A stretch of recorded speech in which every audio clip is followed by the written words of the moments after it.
Dari Jalan Taman Bunga 4 Lantai 3 Kota Gorontalo, Studio Ruang Aspirasi Gorontalo, Ruasgo, fokus dan berimbang, baik itu dalam adu konsep, ide, gagasan, membahas baik persoalan hukum, politik, ekonomi, sosial. Dan di malam hari ini di Studio Ruang Aspirasi Gorontalo, Ruasgo, telah hadir salah seorang akademisi ahli pertanian berbicara tentang persoalan petani. Beliau ahlinya.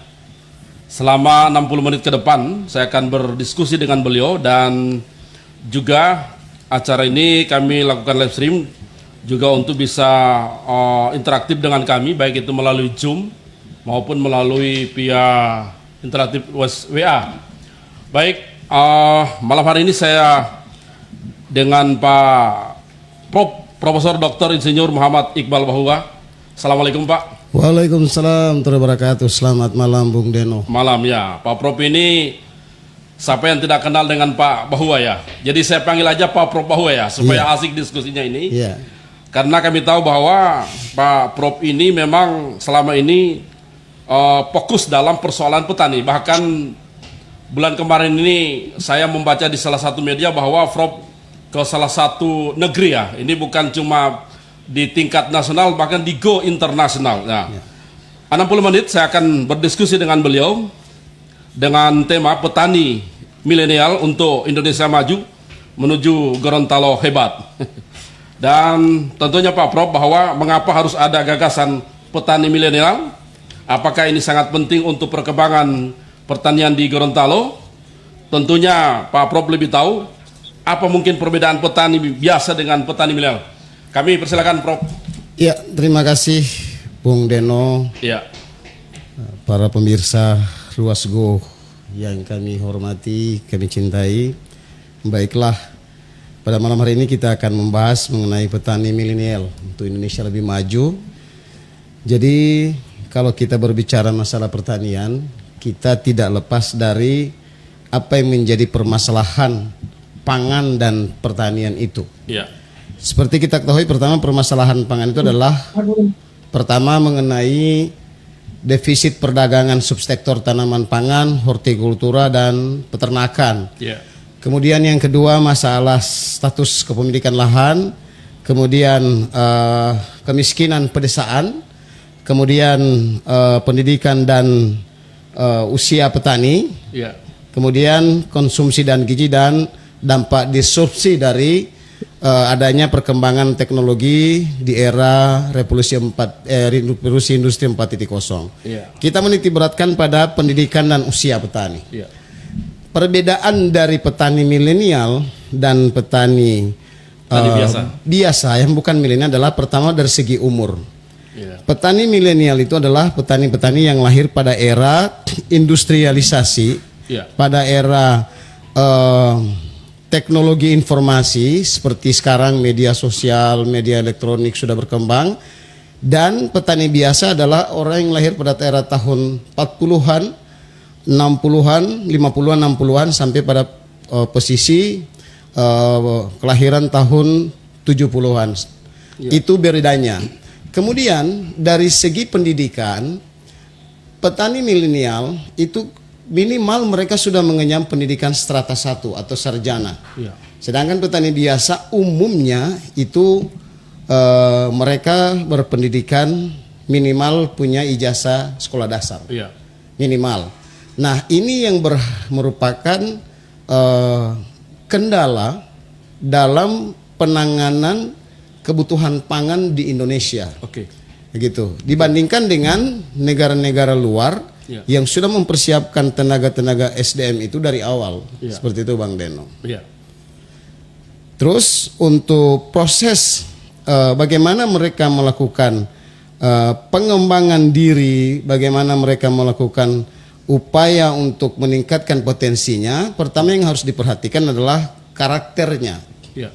Seorang petani milenial, dia punya karakter pertama, pendidikannya S1, S2, S3, bahkan mungkin mereka sudah go internasional. Oke.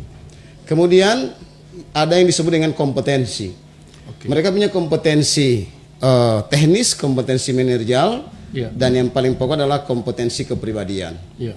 Kemudian yang ketiga, mereka punya motivasi. Motivasi di sini ada yang namanya motivasi berprestasi, Iya. motivasi berafiliasi, dan yang paling adalah motivasi ingin maju, ingin mencapai kekuasaan. Apa ini sangat penting untuk pertanian Gorontalo? Iya, Petani sangat. milenial ini.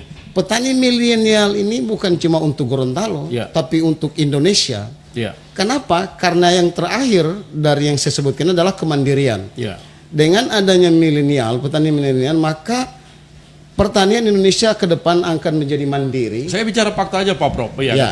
Memang banyak podcast seperti ini, perbincangan seperti ini, tapi saya berbicara fakta aja Prof. Ya. Bahwa di Gorontalo itu Pak Prof, kalau saya presentasi, kurang lebih mungkin 60% itu masih petani yang boleh dikatakan bukan milenial Pak Prof. Iya. Jadi kalau kita melihat proses pekerjaannya, Iya. memang petani ini kurang menarik. Pekerjaan seorang petani, Iya. dalam bahasa Inggris disebut dengan farmer atau peasant. Iya. Nah, Palm atau vision ya. Iya. Iya. segi pekerjaan, Iya. tapi mulia dalam proses hasil dari pekerjaan itu. Iya. Karena petani menyediakan pangan. Ya, pemerintah itu banyak melakukan hal-hal seperti itu, Prof. Bahkan banyak seminar terkait pertanian, Iya. bagaimana menjadi petani yang profesional. Tapi ini saya rasa Pak Prof belum sangat tepat, karena ada Gorontalo hebatnya nih, Prof. Ya, jadi ada proses transformasi. Oke. Dalam konteks proses transformasi itu, Ya. seorang petani harus pintar mereduksi apa yang tidak bisa dilakukan. Contoh, Oke. kita sekarang harus sudah menggiatkan pertanian organik. Ya. Artinya, kemampuan untuk melakukan pertanian organik itu adalah bagaimana supaya sumber daya lahan itu bisa sustainable, bisa berkelanjutan. Oke. Nah, kita reduksi penggunaan pertanian anorganik yang Ya. kimia. Pertanian organik. Iya, sehingga lahan-lahan ini bisa tersedia dan ini bisa dikelola oleh petani milenial. Oke. Begitu Pak Deno. Ya. Ya. Terus dalam konteks yang kedua adalah kita harus meningkatkan potensi kemampuan petani milenial untuk menguasai teknologi. Ya. Bukan saya mengatakan bahwa petani biasa ini tidak melek teknologi, Ya. tetapi untuk mengejar itu mungkin dari sisi umur, Ya. dari sisi waktu juga mereka sudah tidak mampu, Ya. sehingga perlu ada regenerasi. Ya, ini harus ada Regenerasi. kesinambungan, Pak Prof. Ya, Ya kan? kesinambungannya itu perlu dilakukan dengan cara input budget, anggaran, dan perencanaan dari awal oleh pengambil kebijakan. Seperti itu. Tadi Pak Den. Pak Prof menyentil terkait organik, Prof. Ya. Iya. Ya, saya ambil contoh Pak Prof, misalnya di salah satu kabupaten, katakanlah di Monebelango, Iya. ada satu acara yang dibuatkan bahwa menggunakan pupuk organik ini hasil produksinya pasti akan meningkat. Iya. Tapi Pak Prof, biasanya setelah kegiatan Pak Prof, biasa petani bertanya Pak Prof, ya Iya. ini pupuknya mau dibeli di mana, Prof? Iya. Ini gimana ini, Prof? Ya, jadi itulah yang disebut dengan pola agribisnis. Pola agrobisnis, ya. Jadi ada yang on farm. On farm itu tadi sudah sebutkan Iya. bagaimana kita melaksanakan budidaya. Oke. Penyediaan sarana dan prasarana. Iya. Di sana ada yang namanya penyediaan pupuk, benih, pestisida. Iya. Kemudian ada budidaya ya. Iya. Budidayanya itu adalah unsur teknis pelaksanaan penanaman tanaman. Iya. Kemudian di sana ada pemeliharaan, di sana ada pemanenan dan lain sebagainya. Iya. Kemudian kita masuk pada proses off farm. Iya. Off farm itu ada pengolahan dan ada pemasaran. Iya. Nah, konteks yang ditanyakan tadi adalah bagaimana proses hulu dan hilirnya. Iya. Ya kan? Nah, pupuk digunakan ini ketika sudah ada, setelah itu kalau petani mau adopsi Iya. pupuk yang digunakan, pupuk organik ini yang digunakan, mau dibeli di mana? Iya. Tentunya perlu ada yang namanya kerjasama, mitra, kemitraan dengan berbagai stakeholder lainnya. Oke. Nah, untuk penyediaan ini, Oke. contoh misalnya, ketika pupuk anorganik itu tidak ada di pasaran, Iya. tentunya ada kemitraan antara petani, stakeholder dalam hal ini dinas pertanian dengan pihak ketiga, Iya. misalnya perusahaan pemupukan, Iya. yang ini tentunya memerlukan proses perencanaan yang panjang Iya. pada satu musim tanam, Oke. sehingga ketika petani ingin melakukan pemupukan, pupuk itu sudah ada, Iya. baik pupuk organik maupun anorganik. Iya. Itu prosesnya. Kadang-kadang petani itu cari pupuknya yang susah, Prof. Iya. Jadi sebenarnya sarana dan prasarana pertanian itu harus ada 6 tepat. Ah, ini yang penting. 6 ya. tepat yaitu tepat waktu, Iya. tepat jumlah, tepat tempat, tepat orangnya gitu Iya. kan, kemudian tepat jumlahnya dan tepat juga harganya. Iya. Artinya ketika petani memerlukan pupuk organik maupun pupuk anorganik itu, Iya. setiap saat sudah mau pelaksanaan pemupukan sudah ada, Iya. sudah mau melaksanakan penanaman sudah ada pupuknya, Iya. sehingga Iya. proses usaha tani itu Iya. bisa berjalan dengan Ya, baik. baik Prof. Terkait milenial Prof. Ya. Iya. Sekarang Prof, kita tahu bersama bahwa petani ini Prof sementara dalam melaksanakan panen Prof. Tapi sekarang Prof saya lihat ada beberapa teman-teman yang mau menyampaikan ke saya, Pak, kita lagi sementara diserang oleh hama ini Prof, berumur Iya. Prof. Nah, langkah pemerintah ada di mana ini Prof? Iya. Jadi kalau hama dan penyakit itu, pengendalian hama dan penyakit itu masuk dalam kategori pemeliharaan tanaman. Akan berdampak ke produksi nih Prof? Iya. Karena begini, hama adalah insek atau serangga yang menyerang tanaman. Iya. Sedangkan penyakit adalah unsur yang bisa mengakibatkan Iya. terserangnya tanaman itu oleh penyakit. Iya. Hama dan penyakit adalah sama-sama bisa menjadikan tanaman itu gagal panen, Iya. atau bisa saja sebenarnya ada yang disebut dengan unsur pengendalian hama secara alami. Iya. Artinya apa? Hama dan penyakit yang timbul ini disebabkan oleh pola pengaturan cara tanam mungkin yang tidak baik, Iya. kondisi iklim yang tidak mendukung, dan mungkin juga proses pengairan kalau dari tanaman padi sawah, Iya. atau mungkin benihnya yang tidak tahan hama dan penyakit. Oke Prof, Seperti kita kembali ke milenial Prof. Sudah berapa target Prof, atau sudah boleh berapa Prof target untuk bagaimana menjadikan Gorontalo ini bahwa petani milenial ini akan berhasil Prof? Sebenarnya kalau kita bercerita target berarti ada waktu di sana. Nah, waktu ini kita harus lakukan perencanaan. Pertama, ketika mereka akan memasuki misalnya perguruan tinggi, Oke. itu sudah harus direncanakan mau kemana anak ini, atau dia mau kuliah mau kemana, mau ke Fakultas Pertanian atau ke yang lain. Nah, kalau dia mau ke Fakultas Pertanian, otomatis dia harus mengetahui bahwa ke depan dia akan menjadi petani yang profesional, Iya. petani yang bisa menyediakan lapangan pekerjaan di pedesaan. Betul. Tetapi kalau dia misalnya tidak dalam bidang ilmu pertanian, berarti harus mungkin akan mengadakan kerjasama Ya. dengan orang yang punya keilmuan di basic itu. Ya. Kenapa? Contoh, saya berikan contoh. Misalnya orang yang kuliah di kedokteran. Iya. Kedokteran ini kan misalnya dia akan meneliti suatu penyakit. Oke. Penyakit ini disebabkan oleh misalnya karena makanan yang dimakan oleh orang ini, sehingga dilihat faktor gizinya, tanamannya apa, Iya. sehingga ini perlu orang pertanian. Iya. Ini yang saya sebutkan tadi. Baik Prof, boleh mungkin Pak Prof cerita ya Iya. bahwa Prof ini belum lama ke satu negeri ya, Iya. saya sebut bahwa Uzbekistan. Iya. Dan ini tidak gampang Prof ya. Iya.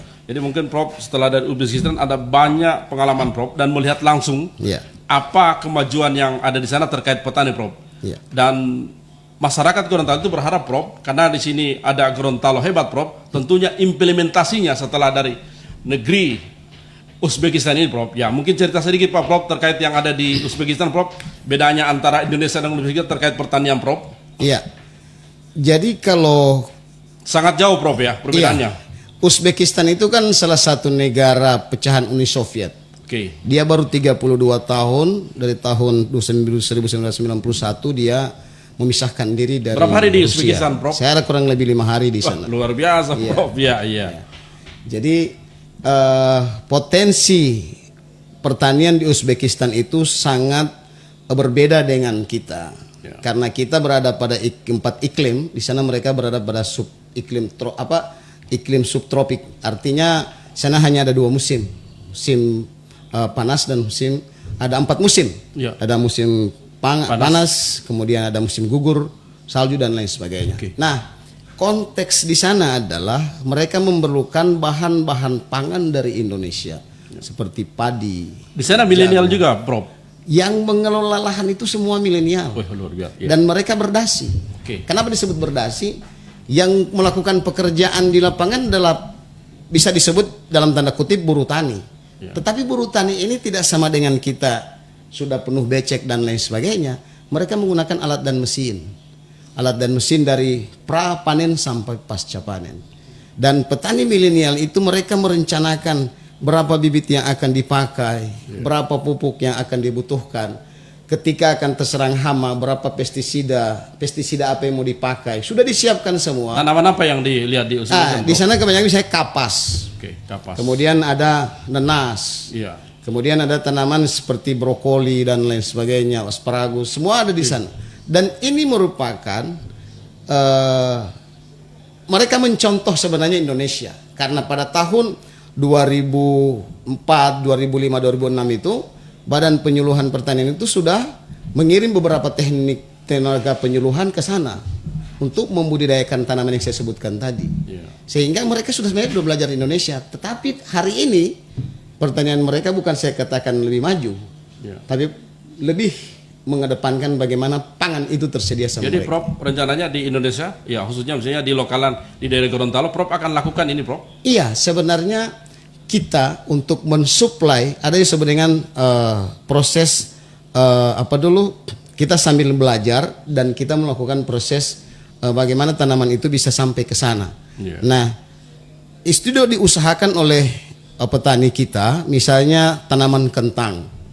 Di Gorontalo kan semuanya tanaman sayuran itu adalah sayuran dataran rendah. Berarti kalau mereka pingin tanaman kentang ini, berarti kita harus kerjasama dengan daerah-daerah yang punya tanaman sayuran dataran tinggi. Yeah. Seperti Minahasa Selatan dan lain sebagainya.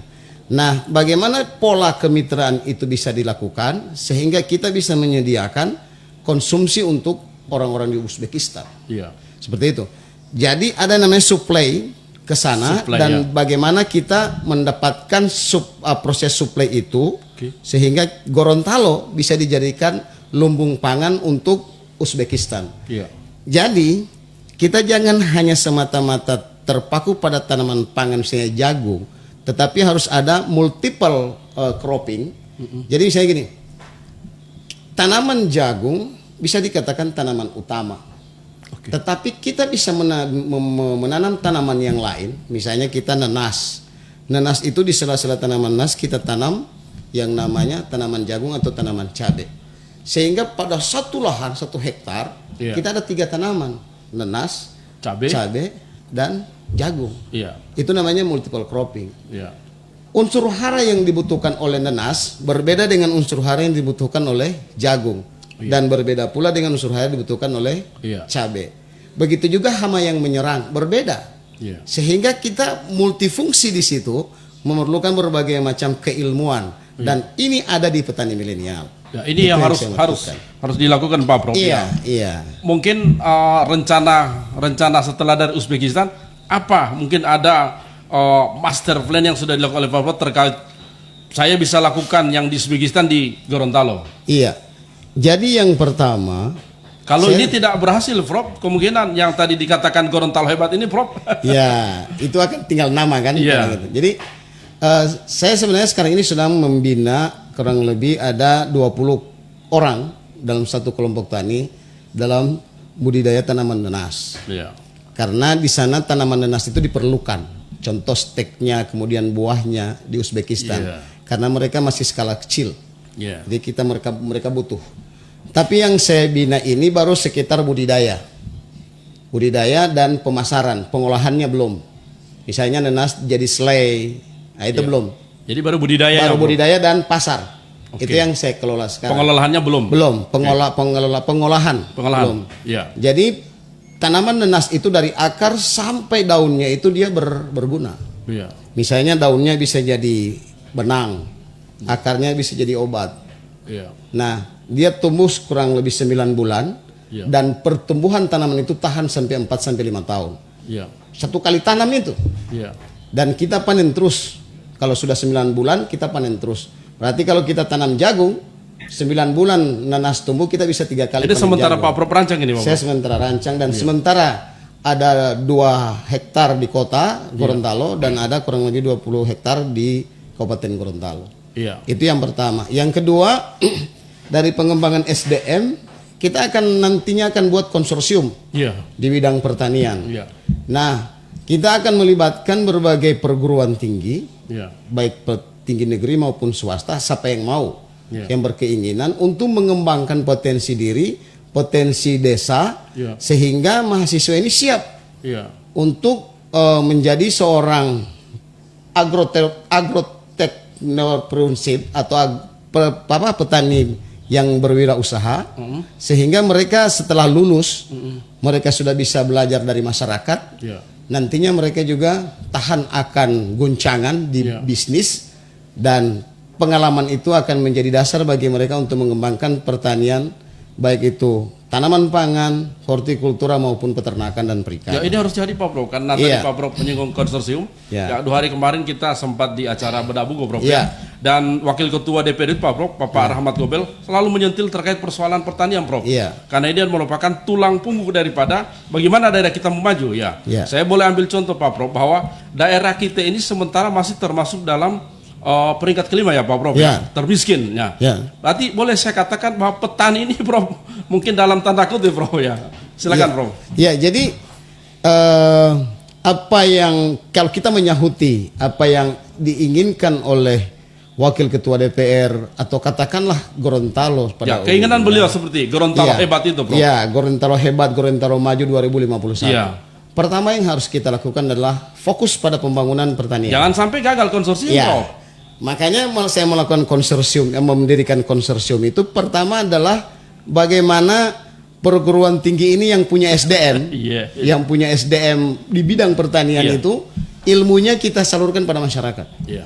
Supaya jangan hanya di kampus saja, jangan jadi ini mercusuar. Harus kita Menara melibatkan Gading. pemerhati petani juga Bro. Iya, jadi kita harus ke petani, ke Iya. desa, ke masyarakat.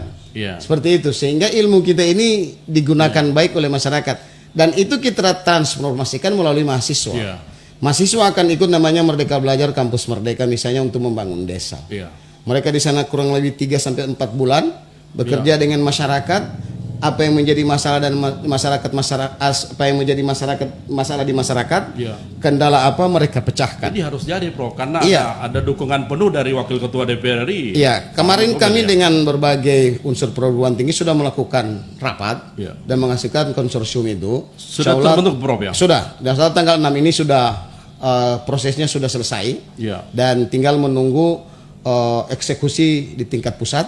Iya. Setelah itu insya Allah bulan Agustus kita sudah mulai turun ke Ini lapangan. harus butuh pengawalan ketat, Bro. Jangan Iya. sampai saya pernah juga mengawal dalam Iya. artian bahwa melakukan pengawasan terhadap tim percepatan pembangunan Iya. itu, Bro. Iya. Kalau nggak salah juga Bro termasuk di situ. Iya. Nah, ini yang jadi pertanyaan persoalannya. Nah, kalau berbicara petani ini memang butuh pengawalan ketat, Bro ya. Iya. Jadi makanya kami butuh yang namanya penyeimbang. Iya. Misalnya lembaga swadaya masyarakat atau katakanlah Ruasgo ini menjadi pengawal kami Iya. untuk bisa mensosialisasikan apa yang menjadi temuan hasil penelitian mahasiswa nanti dalam membangun desa itu, sehingga masyarakat Indonesia bisa tahu Iya. bahwa beginilah kita menghidupkan petani milenial. Jangan sampai hanya tergantung dari waktu ini berlalu, tidak ada manfaat buat mereka. Begitu Pak Deno. Sampai mereka katakan bahwa ini jadi hoax lagi. Iya, gitulah.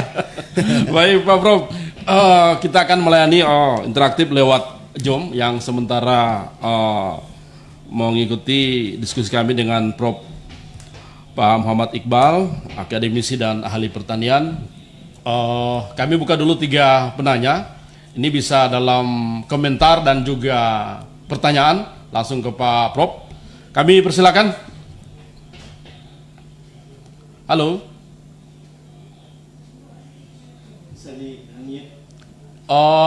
Audionya bisa dibuka? Halo. Halo.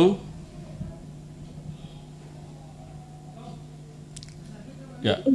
Halo. Halo. Assalamualaikum Pak. Waalaikumsalam. Ya. Halo. Assalamualaikum. Waalaikumsalam. Waalaikumsalam. Ya, silakan dengan Bapak siapa ini Pak? Ya, dengan Andre. Halo Pak Andri, Assalamualaikum Pak Andri.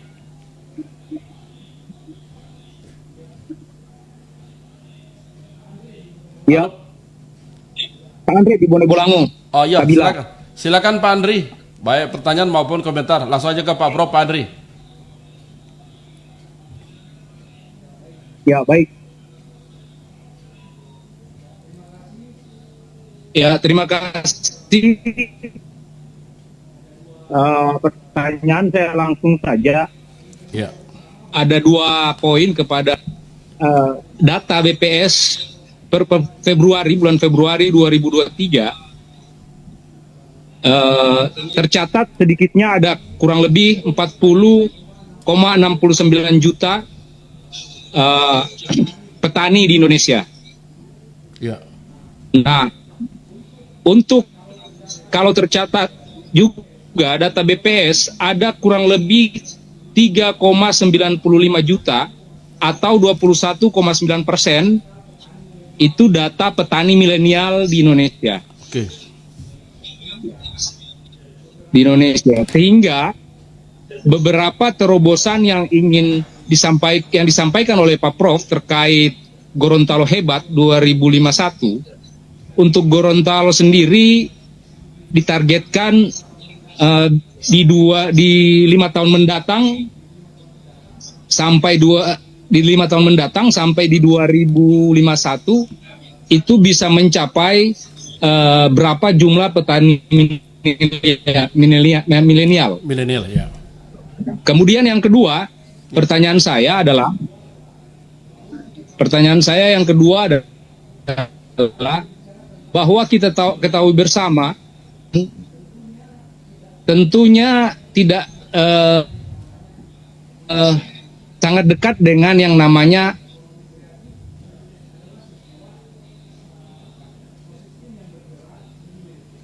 Ya. Ekosistem yang bergerak di hilir milenial dapat membangun kohesivitas atau berkolaborasi dengan di sektor ekonomi kreatif. Oke.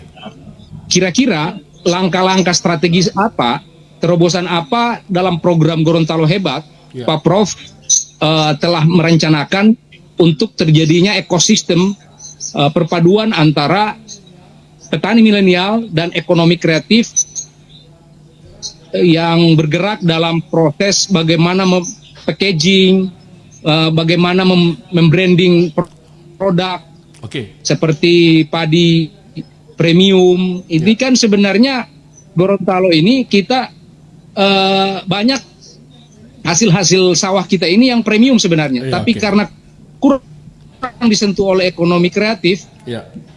maka kita kalah dengan beras-beras yang impor dari yang diimpor dari daerah-daerah tetangga. Mungkin itu aja. Baik. Dan Ya, baik. Terima kasih Pak Tobi dari pertanyaan Pak Prof. Terima kasih. Dari Bolango ya. Ada 2 pertanyaan Pak Prof.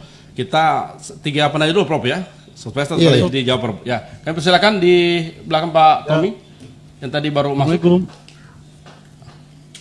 Halo. Assalamualaikum. Halo, Assalamualaikum. Waalaikumsalam Pak. Halo. Ya, Oh, ini Dari- petani milenial ini ya. ya. Saya Apandi dari Apandi. Tilongkabila, Kecamatan Apandi. Tilongkabila. Tilongkabila. Silakan Pak Ya. Pandi. Baik pertanyaan maupun komentar Pak Pandi. Ya, terima kasih. Ya.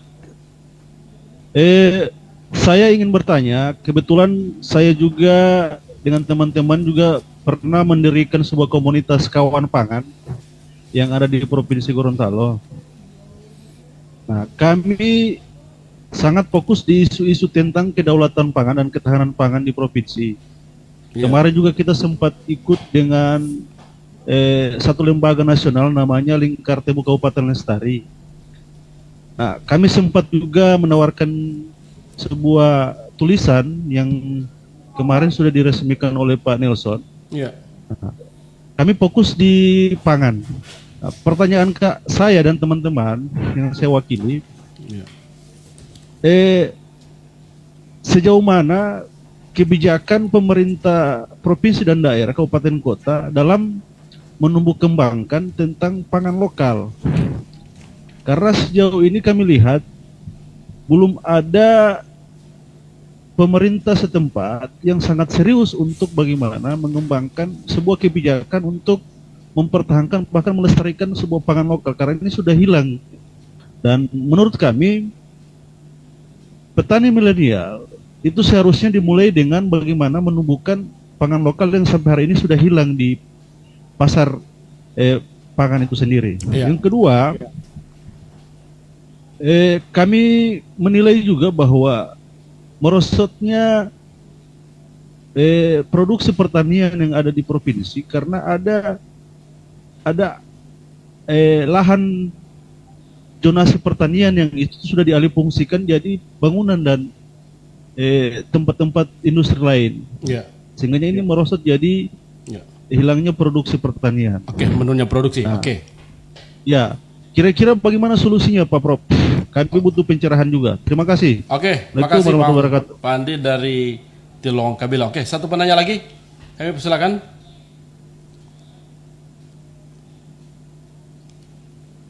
Halo. Oh, mungkin Pak Prof sementara menunggu yang satu penanya Pak Prof. Mungkin tadi dua penanya pertama dari Pak Tommy Pak Prof. Kemudian juga dari Pak Pak Prof. Silakan Pak Prof. Ya, terima kasih pertanyaannya. Yang pertama mengenai data ya 40,69 juta petani di Indonesia. Itu dalam konteksnya adalah bagaimana dengan petani sejumlah itu bisa menyediakan pangan untuk 200 juta penduduk Indonesia. Itu pertanyaannya. Jadi tiap petani ini apapun yang dilakukan, mereka tetap bergerak di bidang pekerjaannya, di bidang pertanian, karena selain untuk kebutuhan masyarakat juga untuk kebutuhan mereka. Kemudian kalau berpikir mengenai petani milenial, kontribusi dari petani milenial kurang lebih sekarang ini sudah mulai bergerak, sudah kita tinggal petani biasa atau biasa dikatakanlah petani lanjut usia itu sudah kurang lebih tinggal 35% dari data 40,69 juta petani di Indonesia. Selebihnya adalah petani-petani yang mulai masuk dalam konteks generasi milenial, tetapi perlu yang namanya yang sebutkan tadi, bagaimana karakternya, bagaimana 21,9% ya petani milenial. 40,69 juta petani, Ya. ada 35% di dalamnya petani sudah lanjut usia. Oke. Nah, sisanya adalah petani milenial yang berdengan, artinya petani milenial dalam tanda kutip, mereka belum tahu mau bagaimana mereka ingin bekerja di bidang pertanian. Iya. Artinya mereka tahu pertanian ini hanya pekerjaan yang kurang menguntungkan, dekil, kotor dan lain sebagainya, sehingga bagaimana menarik mereka untuk turun di bidang pertanian. Pertama kita harus merubah karakter. Ya. Artinya pendidikan mereka kita harus beri penguatan dengan meyakinkan bahwa Anda punya potensi, Anda punya motivasi, Anda punya kompetensi, sehingga Anda bisa menggerakkan yang namanya pertanian di Indonesia. Baik itu pertanian skala hulu, skala hilir seperti itu. Jadi agribisnis itu di akhirnya adalah tetap dia petani. Contoh misalnya, dia melakukan yang namanya smart farming, atau yang biasa disebut dengan sekarang adalah startup di bidang pertanian. Smart farming. Ya. Smart farming, kemudian mereka melakukan startup atau niaga gitu, sehingga mereka bekerja bagaimana menerima produksi dari petani dan mereka memasarkan secara online. Nah, ini termasuk juga pekerjaan yang harus ditekuni oleh seorang petani milenial. Kemudian mengenai ekosistem, sebenarnya suatu ekosistem itu dibangun oleh individu, komunitas, dan ekosistem itu sendiri. Nah, perlu di sana yang namanya simbiosis yang mutualisme yang bermanfaat dengan yang mana pengelolaan ekowisata atau pengelolaan sarana wisata berbasis pertanian. Di pertanian ada namanya agrowisata. Agrowisata ini bisa kita kembangkan di pedesaan, bahkan bisa kita kembangkan di perkotaan. Ya. Dulu kita mengetahui bahwa di Bogor itu adalah paling banyak talas. Kenapa talas paling banyak di Bogor? Karena dari rumah-rumah penduduk itu semua jual talas. Ya. Ada marketnya gitu, sehingga bisa menjadi ajang wisata untuk wisata pertanian. Semua orang beli talas di situ. Nah di Gorontalo kan kita bangun kuliner misalnya, itu start kuliner. Kemudian untuk memasuk kuliner itu kan ada wisata pertanian. Contoh di Dulamayo, nah di sana kan ada tanaman-tanaman perkebunan misalnya durian. Sana banyak. Nah ini jadi ajang wisata, bagaimana kalau sudah panen banyak yang berkunjung ke sana. Dulu kita mengenal kalau di Gorontalo panen langsat di Suwawa, semua jadi orang Suwawa. Nah, itu sebenarnya kalau dibahasakan di era sekarang itu baru wisata dari kota ke desa. Itu bisa dikembangkan melalui potret agrowisata dan dalam konteks untuk memelihara lingkungan disebut ekowisata. Nah, bagaimana itu bisa dikembangkan? Kita bentuk UMKM. Bentuk UMKM, teman-teman yang memproduksi hasil pertanian skala home industry, contoh misalnya kita sekarang tidak melihat lagi minyak kelapa VCO. VCO itu minyak kelapa murni yang diusahakan di pedesaan. Dulu yang mengusahakan itu adalah para wanita yang sudah lanjut usia. Sekarang siapa yang mau terjun ke situ? Petani milenial terjun ke situ, dan dia mampu mengendalikan alat mesin yang bisa digunakan untuk membuat minyak kelapa itu menjadi produksi home industry. Ya, penanya tadi Pak Tommy itu beliau Iya. dari Kekrab juga itu waktu. Iya, Jadi jadi ada itu kaitannya dengan ini. jadi home industry ditingkatkan. Home UMKM di bidang pengolahan hasil pertanian. Sekarang kita bisa melihat misalnya kentang goreng atau cemilan-cemilan yang berasal dari hasil itu sebenarnya home industry, dan itu dikembangkan melalui pertama ekowisata dengan lingkungan sehingga tanaman itu bisa tumbuh dengan baik. Kemudian kita bisa menjadi industri bahan baku, Pak Deno. Bahan baku. Contoh, kita bisa menyediakan jagung untuk bahan baku industri ke Malaysia misalnya. Kemarin penjabat gubernur yang kemarin sudah menggalakkan kerjasama dengan Malaysia. Di Malaysia itu untuk memproduksi telur, mereka perlu biji jagung. Nah, sehingga biji jagung yang kita makan di sini masih jagung muda, kita kembangkan jadi biji jagung yang baik, kita ekspor ke Malaysia. Nah, itu jadi bahan baku, sehingga di sana jadi bahan jadi. Seperti itu. Kemudian dari Pak Afandi bilang, sebenarnya yang kalau kita mengenai pangan lokal, ada yang disebut dengan KRPL, Kawasan Rumah Pangan Lestari. KRPL. Ya, kawasan Rumah Pangan Lestari ini harus ditujukan bagaimana mengolah pangan lokal.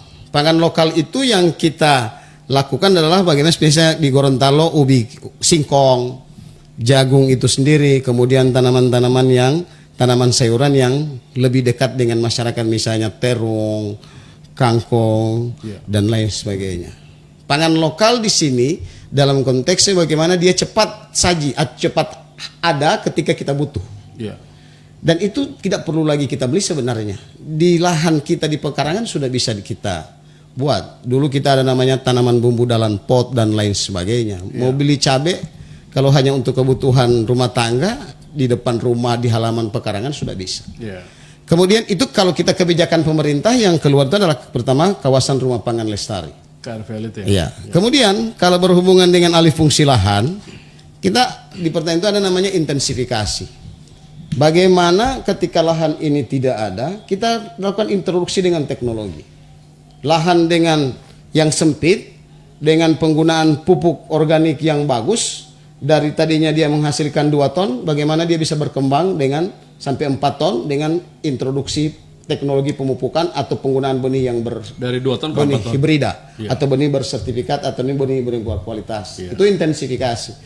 Kemudian ekstensifikasi. Kita melakukan perluasan areal dengan catatan kita bisa menggunakan lahan-lahan tidur yang atau lahan yang sengaja ditidurkan bisa kita optimalkan kembali. Artinya apa? Di masyarakat ada itu.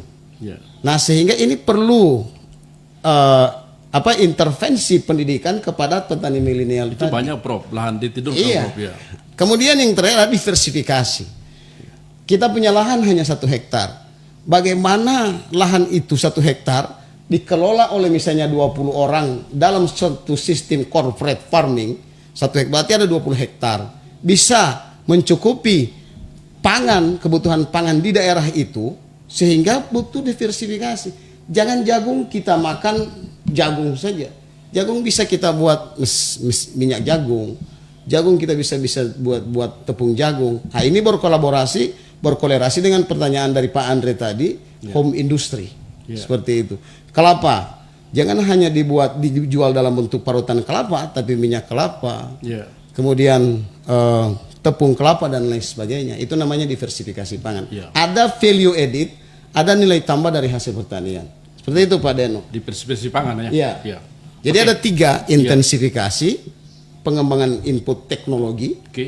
Kemudian ada ekstensifikasi, kita memanfaatkan lahan-lahan tidur tadi.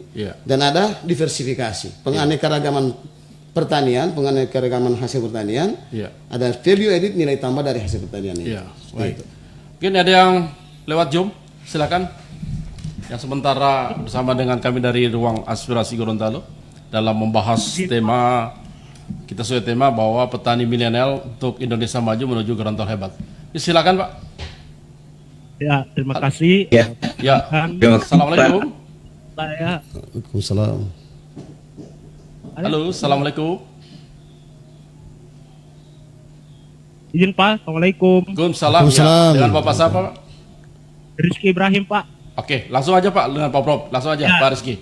Ya, saya dari petani milenial di Kecamatan Tapa, Pak, ingin bertanya. Pertama, kami yang termasuk dalam petani milenial itu sangat banyak sekali, tetapi mulai dari masuk pada tahun-tahun 2023 itu sudah sedikit sekali petani milenial yang produktif untuk melakukan kegiatan tani Pak. Dan rata-rata itu dari teman-teman yang masih duduk di bangku kuliah, bahkan ada yang sudah lulus dari bangku kuliah. Saya sendiri bukan basic dari jurusan pertanian Pak, saya dari PPKN, tapi karena memang asik dengan bertani, maka sampai sekarang ini saya produktif untuk bertani. Jadi saya ingin bertanya bagaimana cara saya sebagai petani milenial untuk mengaktifkan kembali teman-teman petani milenial yang lain untuk melakukan kegiatan tani, kegiatan yang menyangkut pangan. Kemudian yang kedua, terkait home produksi, itu di desa saya ada Pak, Desa Dunggala, itu ada rumah produksi minyak kelapa kampung. Di Desa Dunggala Pak ya? Ya, itu desa saya. Namun rumah produksi ini jarang sekali melakukan kegiatan produksi karena pertama dari jumlah permintaan, kemudian juga pasarnya. Itu padahal sudah lengkap sekali, sudah banyak biaya pemerintah juga yang masuk. Harapannya saya Pak, agar UMKM itu, rumah produksi yang ada di desa saya itu bisa optimal, hanya bisa itu dialihkan di UMKM binaan Bank BI, karena saya pernah melakukan penelitian bahwa UMKM yang aktif itu atau yang sudah mandiri itu adalah UMKM yang di bawah binaan BI, karena pertama bukan hanya pada saat proses produksi juga didampingi, tapi juga pada proses pemasaran. Sehingga harapan saya agar kiranya mungkin dari pihak universitas atau pemerintah dapat memfasilitasi hal tersebut. Terima kasih Pak. Oke, terima kasih Pak Rizky dari Tapa. Jadi belakang Pak Rizky. Ya, saya Pak. Ya, silakan. Terima kasih. Assalamualaikum warahmatullahi wabarakatuh. Waalaikumsalam warahmatullahi wabarakatuh. Ya, Assalamualaikum Prof. Terima kasih banyak. Waalaikumsalam. Ya, saya Kepala SMK PPN Gorontalo. Dan saya sangat tertarik dengan tema malam ini tentang petani milenial. Saya hanya ingin menanyakan bagaimana sebenarnya pemerintah bisa mendorong calon-calon petani milenial yang real sebenarnya di lapangan, yaitu siswa-siswa yang berada di SMK bidang pertanian. Di Gorontalo itu ada kurang lebih 20 SMK yang membuka baik itu agribisnis tanaman, peternakan, pengolahan hasil, ini tersebar di Provinsi Gorontalo. Ini sebenarnya real, tapi memang harus ada perhatian khusus dan bagaimana bisa mengelola sekolah itu bisa lebih menarik sehingga kaum milenial ini lebih tertarik. Sekedar informasi, kalau Prof sudah tahu persis SMK PPN, kita mencoba sesuatu yang baru. Di mana SMK PPN walaupun baru 2 tahun lebih sudah menjadi eduwisata, kunjungan wisata edukasi di baik itu anak-anak TK, SD, SMP dan seterusnya. Karena kita ingin memperkenalkan kecintaan pertanian itu lebih awal. Demikian juga bisa menjadi sebagai tempat penelitian. Mungkin itu Prof. Saya ingin lebih ada penegasan bagaimana sebenarnya peran pemerintah bisa betul-betul memberi perhatian, jangan sampai yang real calon petani milenial ini itu justru selesai tidak berkarir atau tidak memberikan kontribusi terhadap pengembangan pertanian di Gorontalo. Terima kasih. Iya. Assalamualaikum. Mungkin masih ada yang di belakang Pak dari SMK PPN Gorontalo ya. Mungkin masih ada Bapak yang satu. Silakan Pak Jaiman ini, silakan. Halo. Halo. Pak Zaiman. Pak Jaiman. Assalamualaikum Pak Jaiman. Halo, assalamualaikum Pak Jaiman. Pak Jaiman bisa dengar suara saya? Assalamualaikum Pak Jaiman.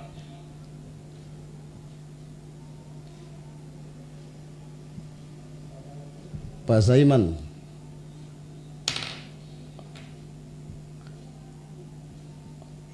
Halo, Silakan, Pak Jaiman.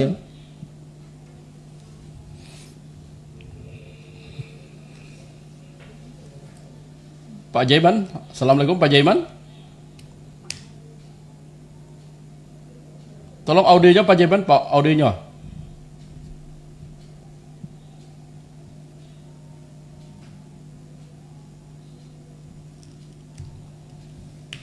Halo, Pak Jaiman. Kayaknya masalah di audio, Pak. Ya, audionya Pak Jaiman tolong dibuka Pak Jaiman. Iya. Oh iya. Ya. Mungkin dari jawabannya. Untuk Pak Jaiman kita ini dulu. Silakan Pak Prof menjawab yang 2 pertanyaan tadi. Iya. Terima kasih Bung Rizky. Ini yang saya maksudkan tadi. Orang atau SDM yang tidak berlatar belakang petani atau tidak mempunyai pengetahuan di bidang atau belum punya kemampuan di bidang pertanian tapi mau terjun di bidang pertanian. Bayangkan beliau ini atau Bung Rizky ini punya pendidikan PPKN, pendidikan Pancasila dan kewarganegaraan. Kalau dia terjun ke petani, dia terjun. Nah, ini yang saya sebutkan tadi, karakter itu, perubahan karakter seorang petani milenial itu harus cepat. Nah, ini Bung Rizky sudah contohkan. Tapi bagaimana mengaktifkan kembali? Sebenarnya di desa itu ada yang namanya dana desa.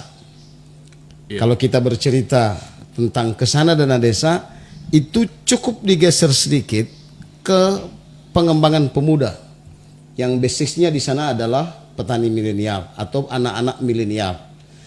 Nah, di sana itu ada namanya tanah bengkong, tanah bengkong itu tanah di desa. Tanah bengkong. Iya, tanah bengkong itu ada tanah sumber daya yang ada di desa itu bisa diusahakan oleh petani milenial dan pemuda desa itu. Saya pernah di desa di kampung saya itu ada waktu dulu masih di Fakultas Pertanian, mereka minta saya untuk mengolah tanah bengkok itu, sehingga kita melakukan MOU dengan pihak desa itu dan kita terjunkan di situ mahasiswa. Dan akhirnya teman-teman mahasiswa bisa mengajak pemuda di sana untuk berkembang, sehingga desa itu bisa mendapatkan anggaran atau biaya untuk kegiatan dari tanah itu. Mereka tanam jagung panen, kemudian bisa menghasilkan biaya atau anggaran atau uang yang bisa mereka lakukan untuk kegiatan-kegiatan di desa. Bagaimana meningkatkan rumah produksi? Nah, kita pertama untuk memproduksi sesuatu, produksi pertanian itu kan harus berkualitas, bernilai gizi dan aman dikonsumsi. Nah, perlu kita perhatikan adalah misalnya minyak kampung. virgin coconut oil, disebut dengan minyak kampung itu virgin coconut atau biasa disebut dengan VCO. Itu bisa berkualitas. Kita harus kerjasama dengan atau kita harus mendapat binaan dari misalnya seperti tadi dicontohkan Bank Indonesia. Dulu saya di Kecamatan Mongi Ilo, saya bekerja sama dengan BRI. Sana bagaimana produksi gula aren itu ditingkatkan dan produksi itu dari awal sudah diintroduksi dengan teknologi. Sehingga para pengrajin gula aren di sana bukan saja hanya menjual door to door, tapi bagaimana bisa gula aren itu bisa di go nasional saja dulu lah, jangan dulu go internasional. Misalnya gula aren yang biasa dijual dengan menggunakan pohon woka, kemasan pohon woka jadi kemasan bagus-bagus sehingga mudah dibawa. Nah itu kita sudah lakukan, tetapi ini perlu yang namanya motivasi. Rumah produksi yang dilakukan, apalagi sudah ada introduksi teknologi dari Bank Indonesia, berarti harus punya Bang Rizky dengan teman-teman harus giat untuk terjun ke situ. Kenapa? Kalau ini diproduksi bukan tidak mungkin. Desa Donggala tadi Pak ya, Desa Donggala itu jadi primover untuk memproduksi minyak kampung tadi, VCO. Dulu ada di Kecamatan Batu Pingge produksi VCO di sana. Tetapi mungkin ini belum berkelanjutan. Kemudian ini Pak, saya ini Pak Haji Kepala SMK PPN Gorontalo ini, beliau juga punya pengalaman banyak di bidang pertanian. Bahkan beliau ini selain kepala sekolah, juga beliau juga ini adalah pelaku di bidang pertanian. Kalau tidak salah beliau ini adalah ketua kelompok tani di Kota Utara sana. Pelaku ya beliau ya? Pelaku memang. Dan ini saya juga belajar banyak dari Pak Kepsek. Artinya apa? Beliau sudah membangun calon-calon petani milenial. Dan dari dulu saya dengan beliau ini membina petani-petani milenial, calon-calon petani milenial itu. Duluan namanya Sekolah Pertanian Pembangunan, yang tadinya SPMA. Nah ini sebenarnya sudah hilang, sudah tergerus. Itu maksud dari Pak Kepsek, kebijakan pemerintah. Untuk apalagi sekarang kan dalam era otonomi daerah, SMA, SMK itu kan wilayah otonom provinsi. Bagaimana pemerintah provinsi menumbuh kembangkan sekolah-sekolah berbasis vokasi seperti SMK pertanian ini menjadi primover, tulang punggung untuk penyediaan pangan di Gorontalo dulu, seperti itu. Saya bersama Pak Kepsek ini di sana itu dikembangkan berbagai macam tanaman hias, tanaman obat-obatan, dan hanya men-scan barcode yang ada di situ kita sudah bisa ketahui tanaman itu tanaman apa namanya, berguna untuk apa, dan itu dilahirkan dari tangan-tangan kecil anak-anak SMA, SMK. Hanya cuma dengan men-scan saja. Iya, mereka sudah tahu. Ini teknologi luar biasa. Nah, benar apa yang dikatakan Pak Kepsek tadi. Bagaimana kebijakan pemerintah? Nah, orang masuk SMK pertanian nanti sudah tidak dulu dari SMK ini baru mau masuk di situ. Tetapi kalau saya lihat justru mereka yang lebih berkualitas dibanding, bukan saya membedakan, tidak, dibandingkan misalnya lulusan SMA umum. Mereka sudah siap. Bisa mereka menjadi agrotekneur pertanian yang bisa melahirkan wirausaha baru. Tadi sudah dikatakan Pak Kepsek, wisata. Nah, ada dua kebijakan pemerintah yang harus dilakukan di sini. Pertama, melakukan peningkatan kompetensi tenaga pendidik di bidang pertanian. Sehingga kalau tidak salah di SMK itu hanya ada berapa orang yang punya basic pertanian. Jadi peningkatan SDM yang punya skill psikomotor untuk bisa mendidik calon-calon petani milenial. Yang pertama SDM guru dan ada proses pendidikan di sana. Kemudian yang kedua adalah kebijakan pengembangan sarana dan prasarana sekolah. SMK pertanian PPN yang ada di Kabupaten Gorontalo itu dari segi laboratorium lahannya luar biasa. Siapa yang banyak sudah berkunjung ke situ, SMK, bahkan semua SMK di Kabupaten Gorontalo biasa kegiatan dilakukan di situ. Ya. Hanya untuk melihat tanaman, belajar bagaimana cara menumbuh kembangkan tanaman itu. Kenapa harus disediakan? Bagaimana setelah mereka tanam ada laboratoriumnya. Bagaimana ada proses pemasarannya. Bagaimana ada proses kesinambungan produksi itu. Jadi ada kebijakan sarana dan prasarana, kemudian penyediaan kompetensi guru, dan yang terakhir adalah bagaimana penyediaan anggaran untuk mensupport sekolah itu bisa harus jalan berkembang. ketiga-tiga itu, Prof. Iya, kenapa? Karena 10-20 tahun yang akan datang, anak-anak ini yang akan menjadi tulang punggung untuk memperoleh. Ya. Di Amerika sekarang mereka ada 46% menguasai pangan dunia. Ya. Dan itu dikerjakan oleh tangan-tangan terampil petani milenial dan calon-calon petani milenial. Ya, ya. Begitu. Ya. Sehingga apa yang diharapkan kepala sekolah tadi, 3 tadi itu. Bagaimana kebijakan di bidang kompetensi guru, kemudian sarana dan prasarana sekolah, Ya. penyediaan lahan praktek, laboratorium, dan bagaimana market mini untuk bagaimana melakukan situ proses pembelajaran, pemasaran, bahkan kalau perlu akan lahir di sana adalah orang yang menciptakan koperasi-koperasi tani. Dan yang ketiga adalah kebijakan penyediaan anggaran. Kalau 3 itu jalan, Pak Prof. Gorontalo hebat. Makanya dengan adanya wakil-wakil kita nanti, Iya. wakil-wakil rakyat nanti, apalagi seperti wakil ketua DPR yang konsen di bidang pertanian, Pak bukan Rahmat tidak Gobel. mungkin. Iya, Pak Rahmat Gobel bukan tidak mungkin. Gorontalo akan maju. Ya. Bukan saja 2051, Tapi tapi mungkin 2024, 2025 akan kalau datang. 3 yang tadi jalan itu, Prof. Iya, itu dia yang saya maksudkan. Iya. Nah, sehingga dari hulu hilir seperti Pak Kepala Sekolah katakan, Harus sinkron, Prof. Ya. harus Hulu dengan sinkron. hilir ya. Ya, harus sinkron. Kalau tidak sinkron ya. Iya, kenapa terjadi, harus ya. sinkron? Bagaimana hulunya tidak ada, kita sudah bekerja hilirnya. Nah, ini yang tidak sinkron. Begitu, Pak Den. Iya, baik, Pak Prof. Kita juga akan melayani secara interaktif melalui WhatsApp di 0821 92797860. Sekali lagi kami melayani pertanyaan maupun komentar melalui WhatsApp di 0821 92797860. Silakan.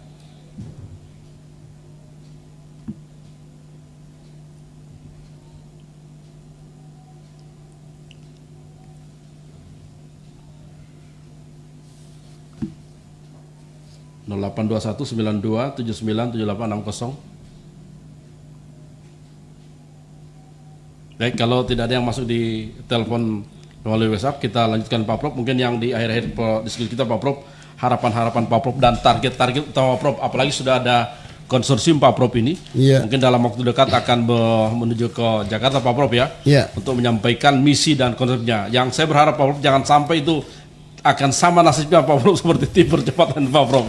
Silakan Pak Prof. Iya, jadi empat peran petani milenial nanti dalam proses transformasi teknologi pertanian. Yang pertama ada di sana namanya Teknoware. Teknoware ini adalah teknologi yang dimulai dari menggunakan software dan hardware.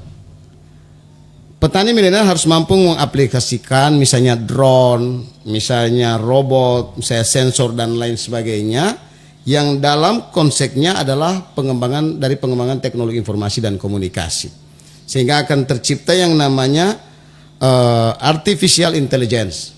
Sehingga smart farming itu bisa jalan. Jadi yang pertama Teknoware. Yang kedua humanware. Humanware ini petani milenial harus manusianya baik sebagai pelaku teknologi maupun manusia sebagai penerima teknologi. Petani milenial akan berperan besar dalam proses transformasi melalui peningkatan pendidikan, kompetensi dan keahlian di bidang pertanian yang modern. Kemudian yang ketiga, seorang petani milenial harus organaware. Artinya dia harus mempunyai kelembagaan pertanian yang punya sarana dan prasarana berbasis teknologi sehingga dapat dikembangkan yang namanya agropreneurship, sehingga mereka bisa menjadi petani yang bisa berwirausaha, petani yang bisa memajukan bangsanya. Dan yang terakhir adalah infoware. Bagaimana bisa mereka mengemas informasi yang bisa digunakan dan mudah dipahami. Contoh Ruas Go, ini kan salah satu contoh infoware. Ya.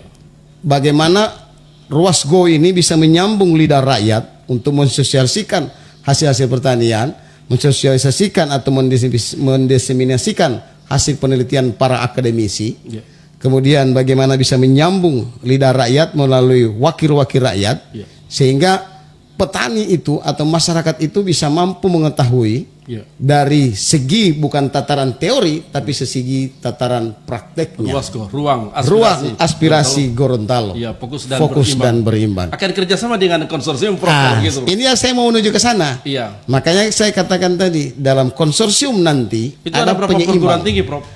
Kita di situ ada kurang lebih ada 10 perguruan tinggi. 10 perguruan tinggi, Prof. 10 perguruan 11 dengan Universitas Negeri Gorontalo. Oh, berarti ada 11 perguruan tinggi. 11 perguruan tinggi, negeri dan swasta. Dikti sudah ada persetujuan, Prof.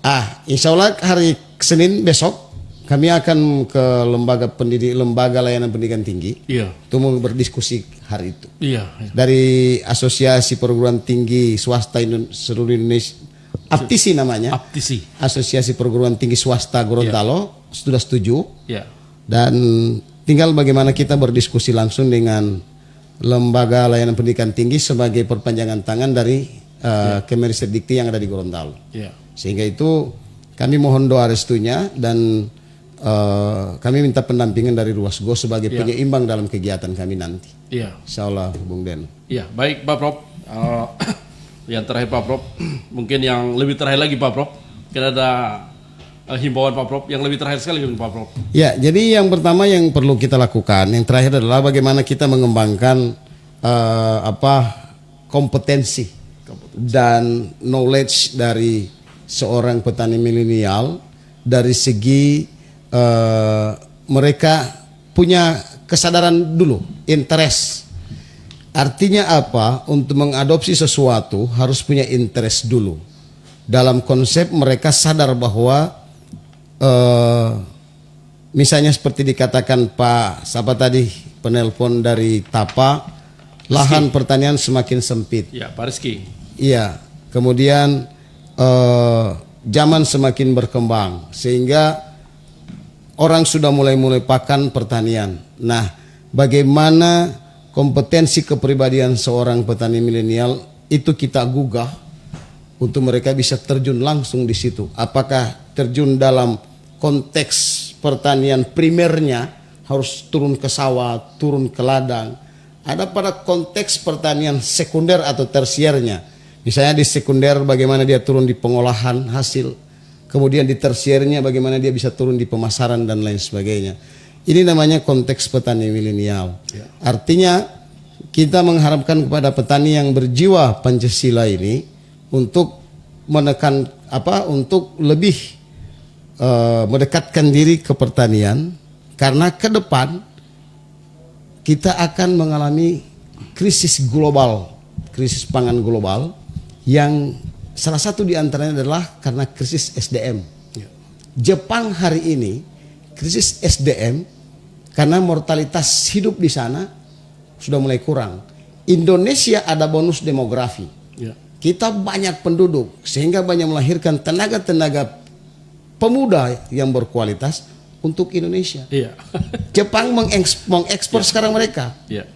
Pak Rahmat Gobel barusan tanggal 29 kemarin, 28 kemarin, kerjasama dengan Jepang, beliau akan mensupport suatu politeknik pertanian untuk mendidik tenaga-tenaga terampil seperti yang disampaikan Pak Kepsek tadi. Salah satu kebijakan pemerintah di situ. Tenaga-tenaga terampil nanti di bidang pertanian. Harus jadi politeknik itu? Bukan tidak mungkin harus jadi. Kita sudah punya embrionya. Tinggal kita tingkatkan sedikit dia punya status dari swasta menjadi negeri. Sehingga di situ akan ada anggaran pemerintah untuk mendorong berkembangnya politeknik itu. Akan ada kelanjutan Pak Prof. Dan ini adalah merupakan proses pertama diskusi pertama kita Prof. Dan akan berkelanjutan pada diskusi kedua Pak Prof. Dan kita akan jadwalkan terkait Jepang, Uzbekistan, Indonesia dalam tema yang sama petani milenial menuju Indonesia Gorontalo hebat. Dan terima kasih Pak Prof. Muhammad Iqbal Bahwa yang telah hadir di Ruang Aspirasi Gorontalo. Saya Denu Jalai host. Assalamualaikum warahmatullahi wabarakatuh. Waalaikumsalam warahmatullahi wabarakatuh.